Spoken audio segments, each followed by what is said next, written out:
Assalamualaikum warahmatullahi wabarakatuh. Bismillah, alhamdulillah, salatu wassalamu ala rasulillah, la hawla wa la quwata illa billah, amma ba'd.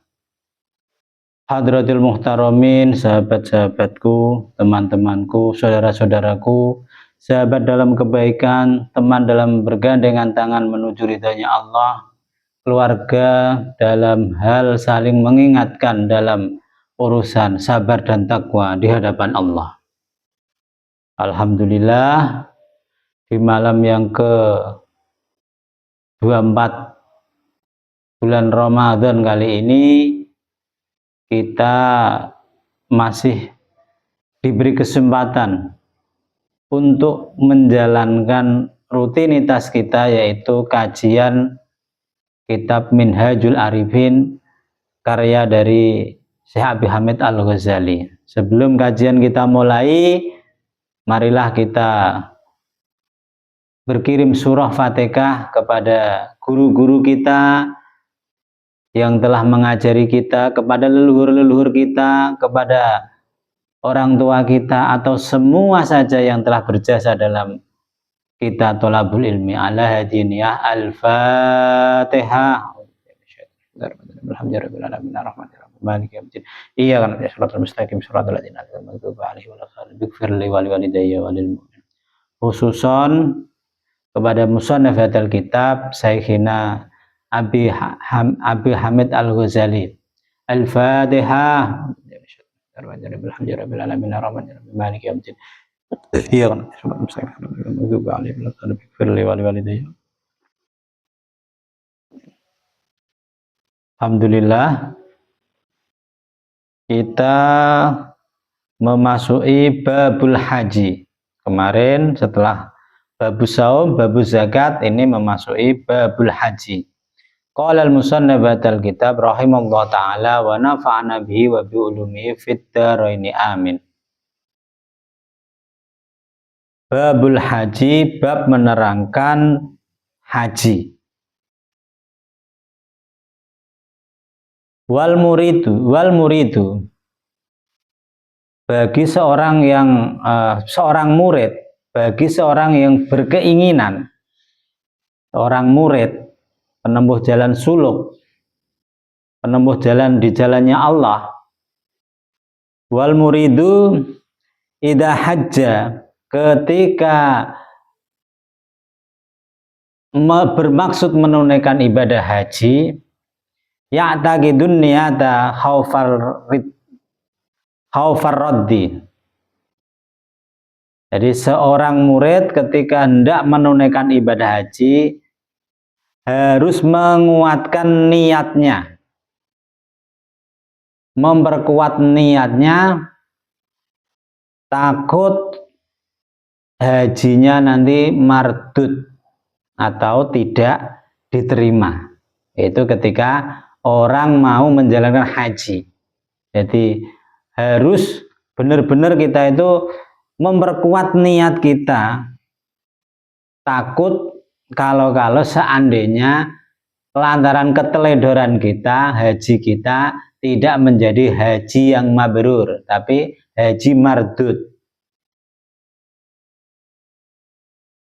Wasta'ad isti'dadan man la yarjul iyaba wa ahsanus sohbah wa tajrida indal ikhram an nafsihi.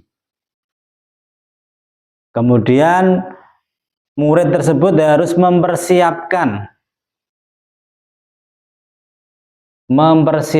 diri,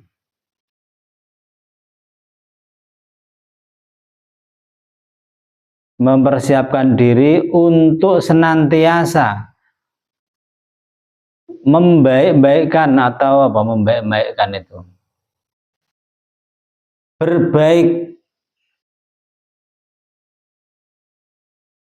berbaik kepada orang-orang sekelilingnya dan mengharapkan kembali dengan lebih bagus dalam hal pertemanan.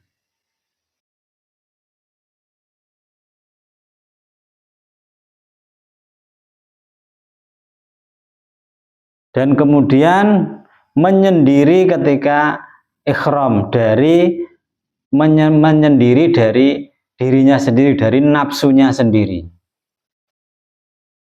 membersihkan dari dosa-dosanya. Waqtasil min dambi, membersihkan dosa-dosanya. Walabsi thawabas sidqi, dan memakai pakaian-pakaian kejujuran, pakaian-pakaian yang jujur, kesetiaan. Wal wifailan, kesetiaan.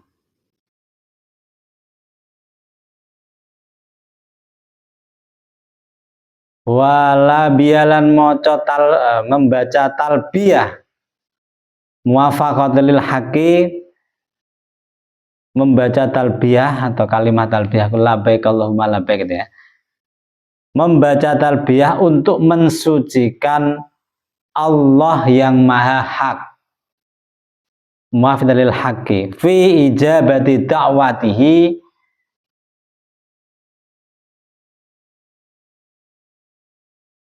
dalam kita menjawab undangan Allah. Jadi orang haji itu undangan. Kita mensucikan diri pada Allah yang maha dan menjawab undangannya Allah. Wa ikhrami fil harami, kemudian ikhram di tanah haram. Min kulli syai'in yub'idu anillahi ta'ala,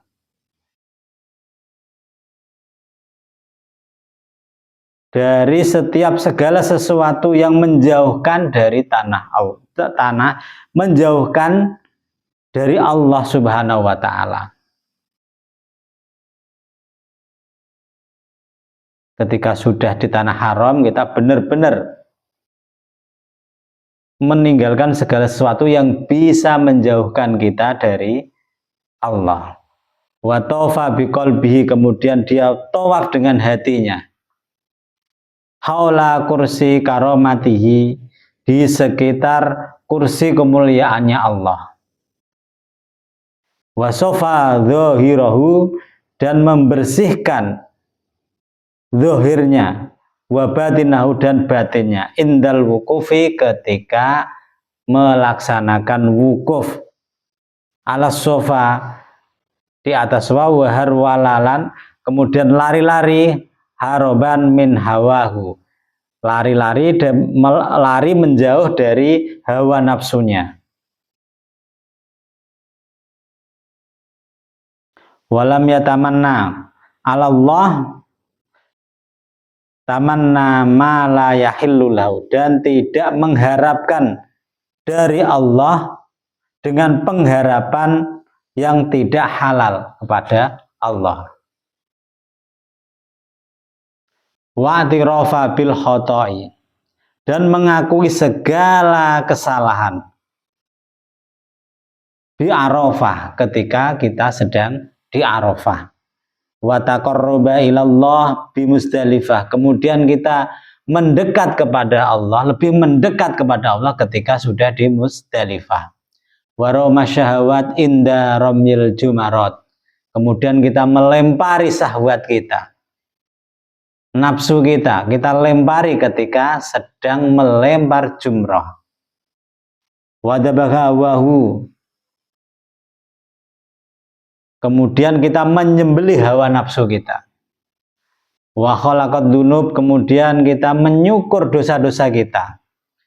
Wajarol baita mu'adzoman sahibahu, kemudian kita ziarah di Baitullah sebab mengagungkan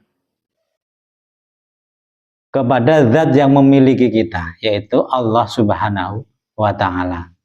Wastalamal hajar, kemudian kita mengitari hajar aswad, kita mencium, wastalimalan, kita mencium hajar aswad.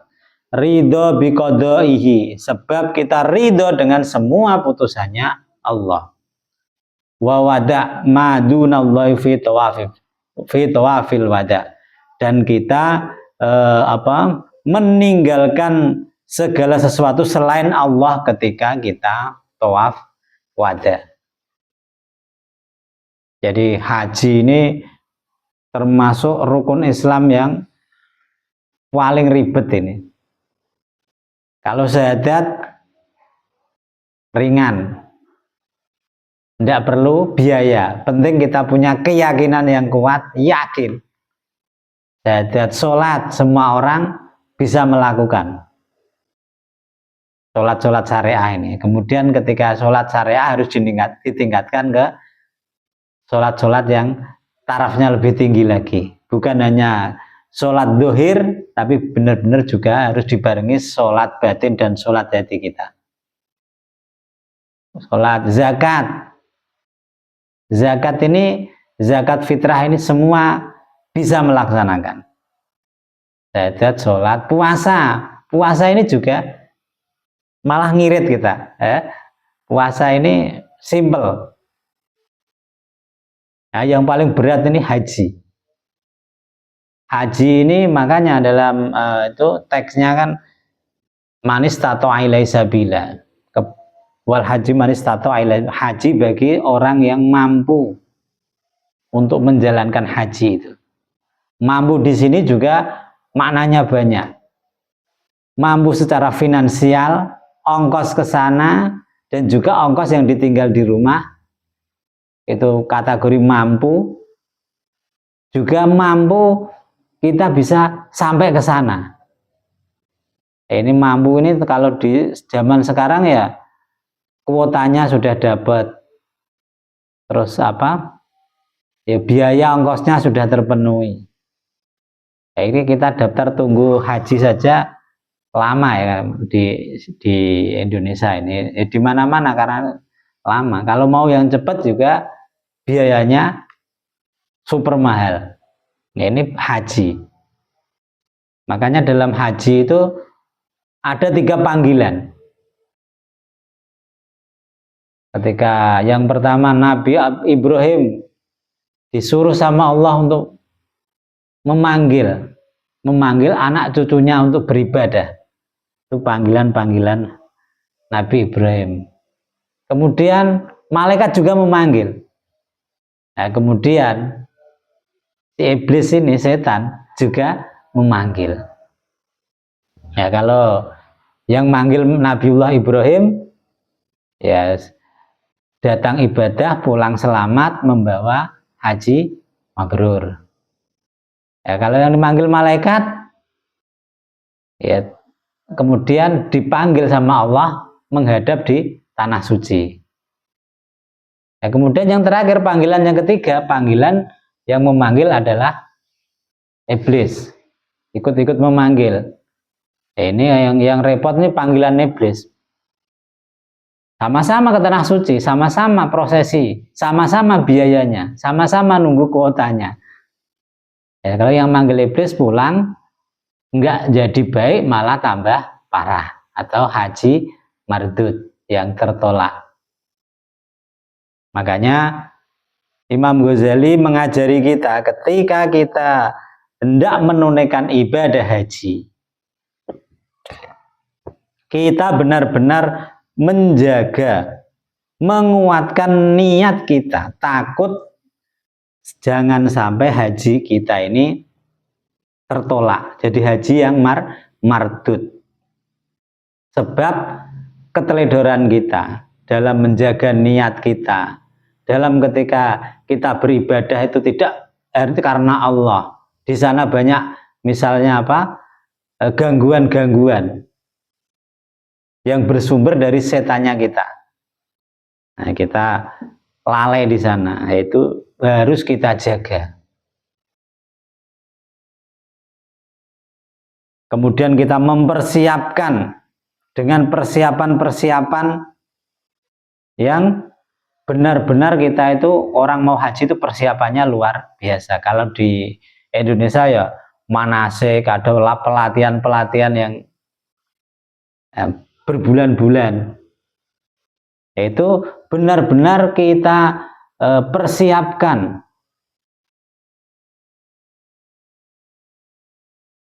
Mempersiapkan, kita mengharap seperti persiapan kita ini, seperti orang yang tidak akan kembali.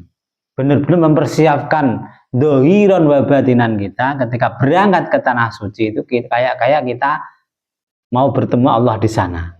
Benar-benar jangan mikir kembali. Makanya kita dianjurkan untuk diperintahkan untuk kita berbaik, bermuamalah dengan baik, meminta maaf kepada saudara-saudara kita, lingkungan-lingkungan kita ketika hendak berangkat haji.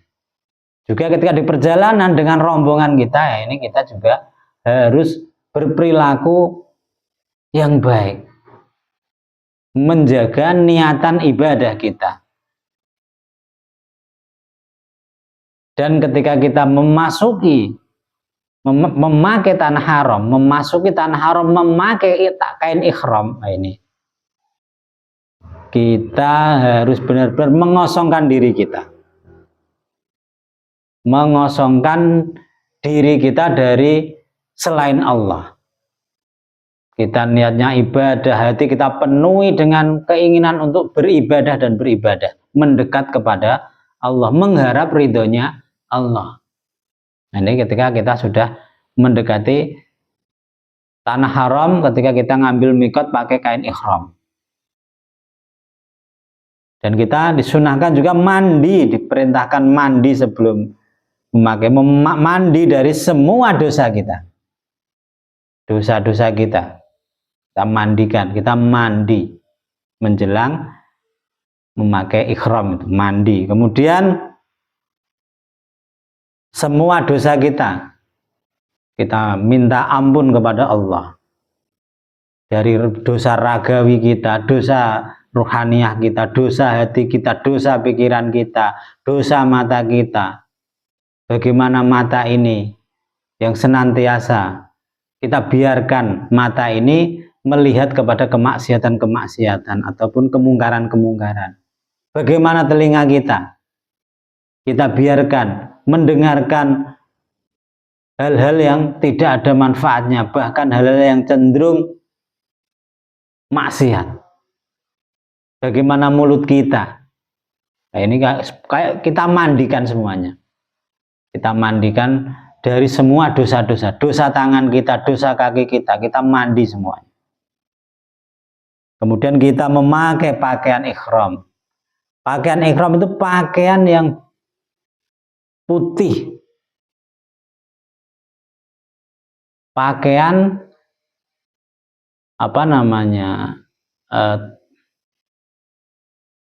pakaian yang jujur. Makanya ketika orang bagaimanapun status sosialnya, yang pejabat, yang presiden, yang bawahan, yang mantan preman, yang mantan koruptor, ya, ketika yang kaya, yang miskin, kalau sudah sampai kita mengambil mikot, semua pakaiannya sama, 2 helai kain yang tak berjahit, putih, itu sama. Makanya itu simbol kejujuran kita. Kita di hadapan Allah harus jujur. Jangan membawa pangkat-pangkat kita, jangan membawa berapa nominal angka di ATM kita, di rekening kita, semua kita lepaskan. Makanya pakaiannya itu standar semua. Tidak ada nanti yang pejabat pakaian ihramnya mahal atau yang orang biasa murah, enggak, standar. Nah, itu pakaian kejujuran dan pakaian ketaatan, pakaian kesetiaan. Kita setia dengan syariat yang diajarkan Nabiullah Ibrahim, kemudian disempurnakan oleh Rasulullah Shallallahu Alaihi Wasallam. Kemudian kita membaca talbiyah, menjawab talbiyah, panggilan dari Allah itu kita baik, labaik Allahumma labaik. Aku menyambut panggilanmu ya Allah. Nah, seperti itu. Kita membaca talbiyah untuk mensucikan Allah yang maha hak dan kita menjawab undangannya Allah. Kita menjawab undangannya Allah.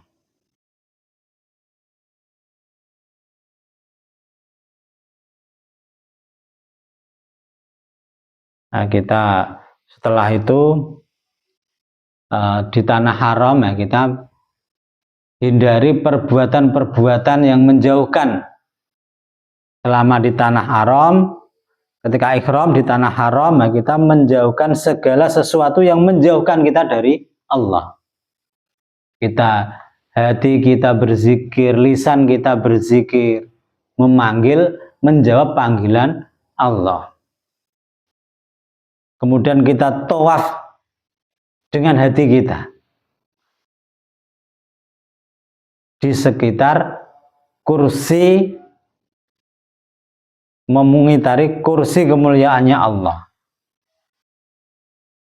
Jadi di sekitar Ka'bah itu kita bertawaf mengelilingi Ka'bah 7 kali.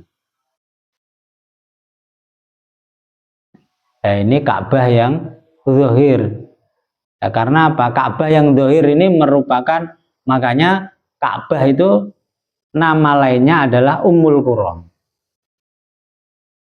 Ummul Qura ini apa? Ya Mekah itu. Di Mekah ada Ka'bah. Ummul Qura apa itu? Induknya desa-desa. Makanya di dunia ini itu ada 2 kutub. Kutub utara dan kutub selatan. Semua medan magnet kutub utara dan kutub selatan ini saling tarik-menarik. Saling tarik-menarik. Lah penyeimbangnya apa? Penyeimbangnya yaitu Ka'bah. Ka'bah itu di tengah-tengahnya. Makanya di dalam istilah Arab itu Ummul Qura, nama lainnya. Ummul Qura induknya Qura, desa-desa. Jadi kutub utara, kutub selatan saling tarik-menarik. 2 medan magnet ini yang menyeimbangkan adalah Ka'bah. Dan di sekitar Ka'bah ini ada yang selalu bertawaf. Ada yang selalu bertawaf.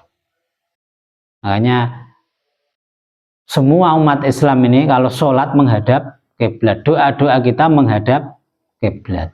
Yaitu seperti kita mengirim sebuah rangkaian doa atau energi permohonan kita ke Allah lewat situs mulia, yaitu yang didirikan rumah pertama kali, yaitu Ka'bah. Yang dibangun pertama kali oleh Nabi Adam. Kemudian setelah banjir Nabi Nuh, Ka'bah tertutup oleh itu, kemudian dibangun kembali oleh Nabiullah Ibrahim. Makanya nabi-nabi semua itu pasti menjalankan ibadah haji. Nah, ini kita semua menghadap ke Ka'bah. Kita kirimkan sholat kita, doa kita, semua zikir kita itu menghadap satu titik bernama Ka'bah. Dan dari semua energi doa, getaran-getaran doa, frekuensi-frekuensi doa, itu diputar sama malaikat, sama manusia atau bangsa-bangsa jin yang sedang bertawaf di dalam sekeliling Ka'bah itu. Doa-doa kita diputar di situ. Ketika doa diputar, nah ini logika sederhananya saja ini. Diputar, doa ini terbawa naik, menembus langit 1, 2, 3. Di 3 ini ada juga duplikat Ka'bah yang dibuat di sana untuk beribadah, untuk bertawaf para malaikat dan wali-wali Allah yang sudah tidak di dunia, para nabi-nabi di sana bertawaf. Kemudian disambung lagi naik sampai mendekati kursinya Allah. Ada di situ Mustawan, ada Sidratul Muntaha itu. Ya, ketika sudah sampai situ, doa-doa dipanjatkan kepada Allah. Doa-doa dipanjatkan kepada Allah. Ketika Allah sudah meng-ACC, kemudian itu balik lagi doa-doa itu berubah jadi rahmat, kasih sayang, berubah jadi ijabahnya doa-doa itu kembali ke bawah, ke atas Ka'bah, kemudian turun lewat apa namanya itu, ada di Ka'bah itu ada talang emas, itu talang rahmat di situ, yang kemudian energi atau doa-doa yang sudah diijabah sama Allah itu kemudian dikembalikan kepada orang yang tawaf lagi dan memancar balik kepada orang-orang yang berdoa di seluruh dunia. Makanya orang yang sedang bertawaf itu hatinya gembira karena dekat dengan Allah. Orang yang setelah melakukan sholat, selesai berdoa, selesai berzikir, itu ada kebahagiaan tak terkira.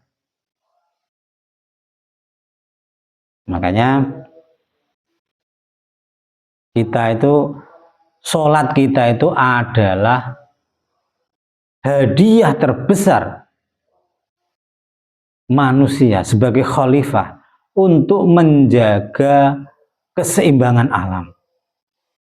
Makanya kiamat itu nanti ketika sudah tidak ada yang berdoa, tidak ada yang berzikir, tidak ada yang bertawaf di Ka'bah, yaitu dua kutub magnet ini, kutub utara dan kutub selatan saling tarik menarik, tak terkendali karena tidak ada penyeimbang berupa energi di Ka'bah itu.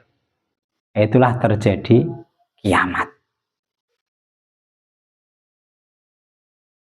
Dan makanya orang sholat, kita sholat itu kemarin kita jelaskan menyelaraskan 4 unsur dalam alam semesta ini, terutama unsur dalam diri kita, dari perwakilan diri kita yang merupakan jagat kecil, kalau Jawa itu bawono alit, menyelaraskan bawono ageng. Alam kecil kita menyelaraskan alam besar berupa semesta raya ini. Hadiah terbesar umat Islam kepada keselarasan alam, sehingga kutub utara dan kutub selatan ini tidak ada yang dominan tapi seimbang.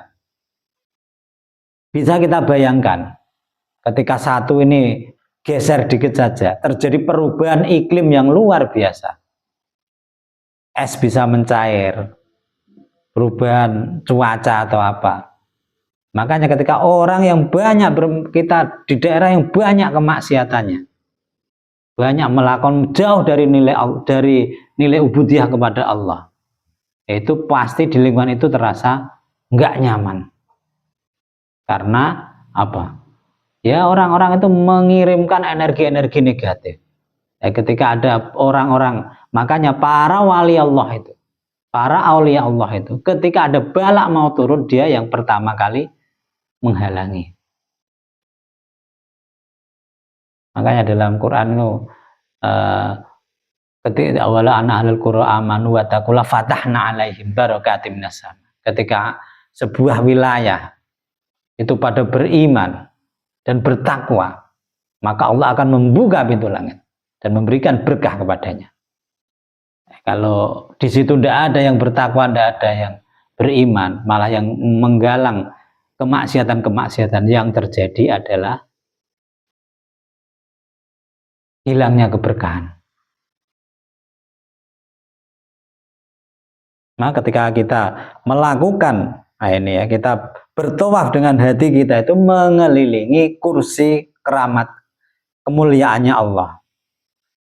Kita bersihkan zahir dan batin kita ketika kita sedang wukuf di Arafah. Kita bersihkan dengan hati kita, kesucian hati kita ketika kita wukuf. Makanya di samping kita wukuf di padang Arafah, ya, ketika kita sendiri juga harus wukuf di hati kita, membersihkan semuanya.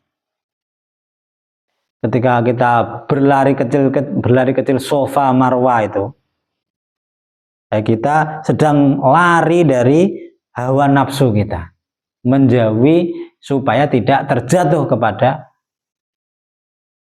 hawa nafsu kita. Dan kita tidak mengharapkan pada Allah dengan pengharapan dengan sesuatu yang tidak halal.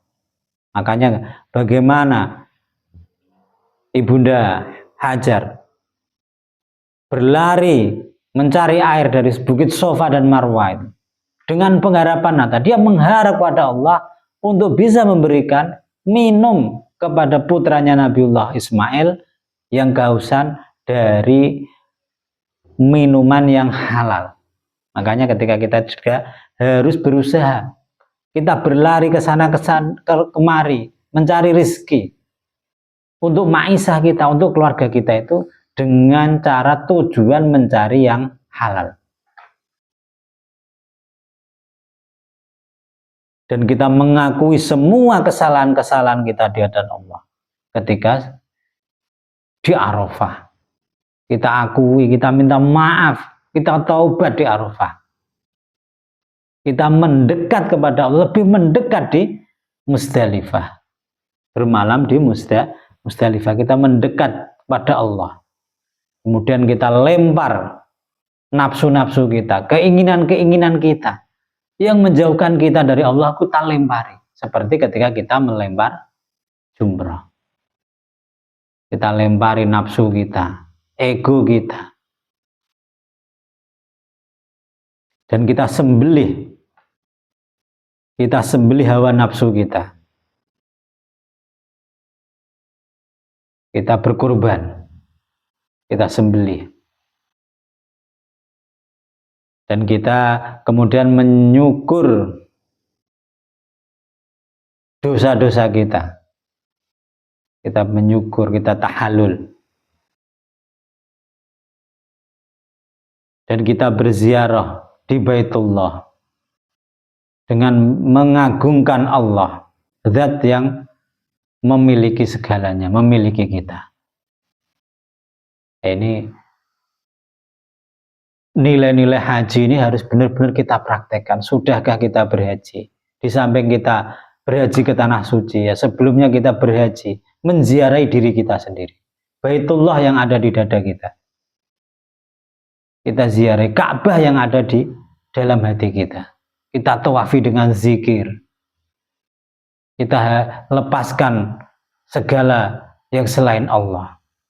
Kita pakai pakaian kita dengan pakaian kesederhanaan untuk mendekatkan kepada Allah. Ego-ego kita, nafsu-nafsu kita.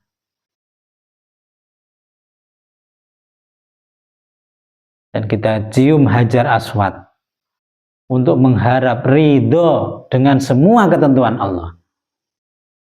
Makanya dalam hadis itu Sayyidina Umar ketika mencium Hajar Aswad itu, Sayyidina Umar berkata, kamu ini batu yang hitam, aku tidak akan menciummu. Kalau kurang lebih artinya ya, kalau tidak Rasulullah yang mengajarkan menciummu, kan seperti itu. Makanya kita harus belajar ridho dengan semua ketentuan Allah. Dan kita tinggalkan semua selain Allah. Seperti ketika kita tawaf wada, tawaf perpisahan.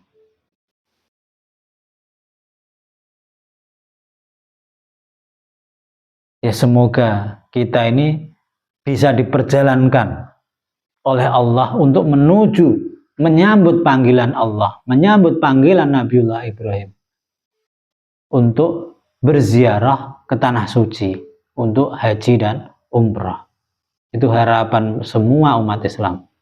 Dan sebelum itu, ragawi kita sampai sana, kita belajar berhaji dalam diri kita. Sifat-sifat kita. Kita potong semua dosa-dosa kita, kita bersihkan pakaian-pakaian kita, kita selaraskan, kita pakaian takwa yang kita pakai, ketakwaan kepada Allah. Wallahu a'lam bishawab. Babus salamah, bab menerangkan keselamatan. Apabila ada kekurangan, ada kekhilafan, ada kesalahan, itu murni kebodohan kami. Apabila ada kebenaran, itu adalah pertolongan Allah Subhanahu wa taala. Wabillahi taufiq wal hidayah wa ridwan. Wassalamualaikum warahmatullahi wabarakatuh.